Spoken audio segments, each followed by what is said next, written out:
am live. Yes, I'm live. I'm live in outside of Fort Lauderdale in South Florida. Hello, everyone. Hello, everyone. Before I forget, and before I begin, if you hear a dripping noise, it's not that I'm leaking. It's that my air conditioning unit is on its way out and it's dripping. And I've got somebody coming to fix it until I can get a new one, which I might have to buy a new one right away, but you cannot. If you've lived down here, or if you've ever been down here, or if you've ever lived in the sort of the tropics, you can't live without it. Have to get that fixed. So that's the dripping. I apologize. Hi everyone. Hope everyone is well. It's Thursday. And I have got another question posed to me. Actually, it was posed to me last night. And I know I said I was going to go over questions in my free book here, but this one's pretty important, and it's a nice segue. And by the way, do you have this? If you don't, let me know. I'll get you a copy. So that's that. So this question refers to the video yesterday where I talk about your favorite things and surrounding yourself with favorite things. And if you've watched some of my videos, you know that's sort of I talk about it a lot because I think it's really, really important. So let me get this question to you. And the question is, how do I know? And it sounds like it's a really simple question, but it can be pretty detailed. So get out with it, Carolyn. Here we go. She says, you talk about favorite things all the time, but I really don't know what my favorite things are because I've got so much stuff around me.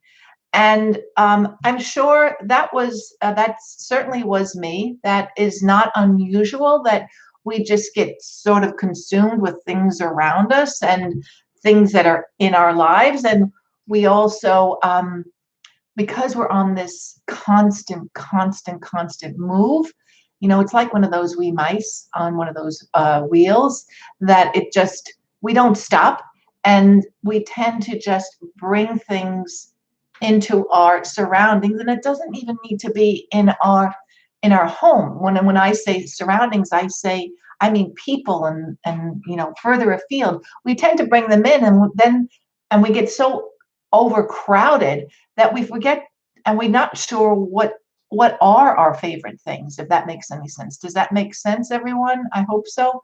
I can see the people here, so let me know. But if that makes sense, just let me know, because it's a crazy world.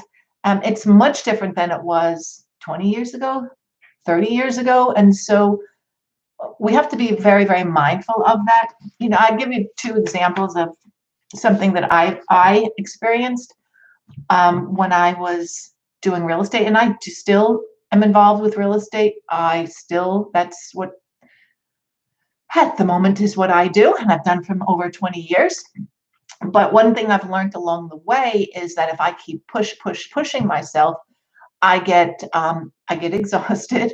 I have to sleep for days on end, sometimes a week, just stay, do nothing, and I get very little accomplished. So it's really counterproductive. So and that's just being on that wheel, and things were around me and in my environment that I just didn't even notice because I was just go. But and that's the first story. But an interesting thing happened, I would say maybe a year and a half ago, maybe it was 2 years ago. But I was speaking to a friend in Pennsylvania, and I had it was in the evening, and I had turned off all the television and the music and everything else. And after the conversation, it was quiet. I thought, whoa, this is really unusual. This is pretty cool. So I just sat there and tried to take it in and listen to myself, because I certainly hadn't done that. And I'm sure a lot of people don't do that. They just get wound up and go. And then there are consequences to that, for sure. So when somebody says, well, what are my favorite things? And you're not sure, I get that, because we all have this crazy life that we lead. But in answer to that question, ramble, ramble, ramble, I think you can look at it in two different ways. And you can look at it as the people that are around you and the people that make up your life and your friends and your family. Your faith might fall into that category of what is very, very favorite and what is one of your favorite things and what's important to you. Um, it's the outside stuff, it's the people, and it's your mindset.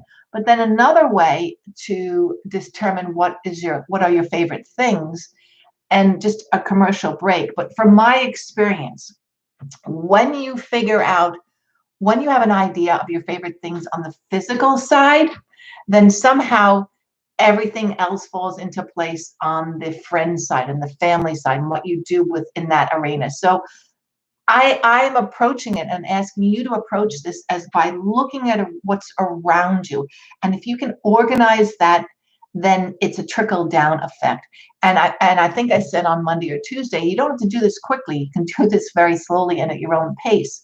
But it's just a concept that I've learned works. So what I would suggest doing is just go into a room, just any old room, and be quiet and sit and be quiet. And it could be the bathroom, because that bathroom might be the quietest place in your house. It could be inside a walk-in closet. Just go into a room and be quiet. Switch off everything. Don't bring in your phone. Don't bring in anything else that's going to cause you it's going to distract you.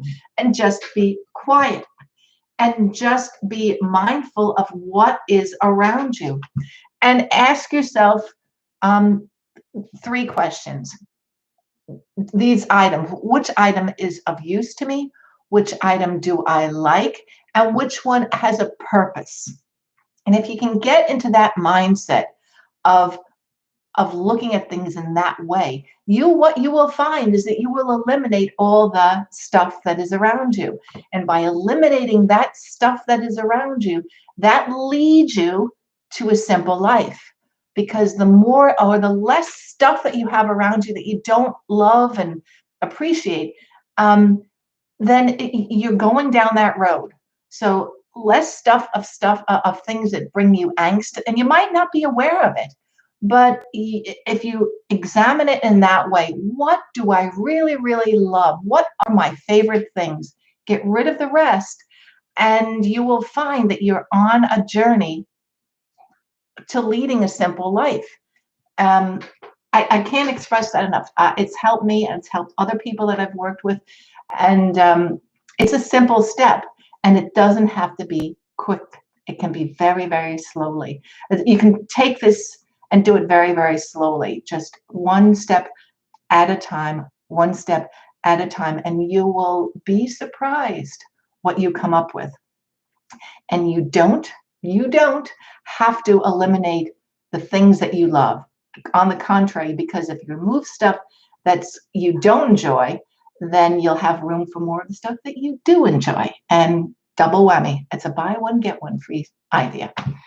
And that's my thoughts for today. That's what I want to express to you today. You need to figure out what are your favorite things. Look at it in terms of people, but more importantly, start on the physical reign, so to speak, and see what's important.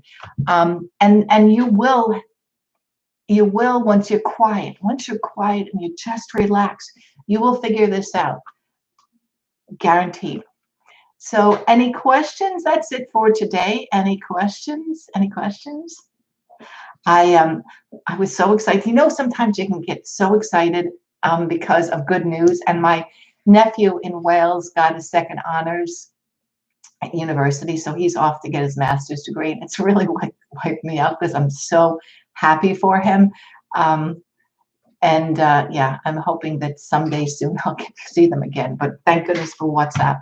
I can see them in that way. So, and that is it for today. That is me. Any questions? I wonder, I can't see anyone, but I know you're there. With that, I'm going to end this. You can always ask questions below.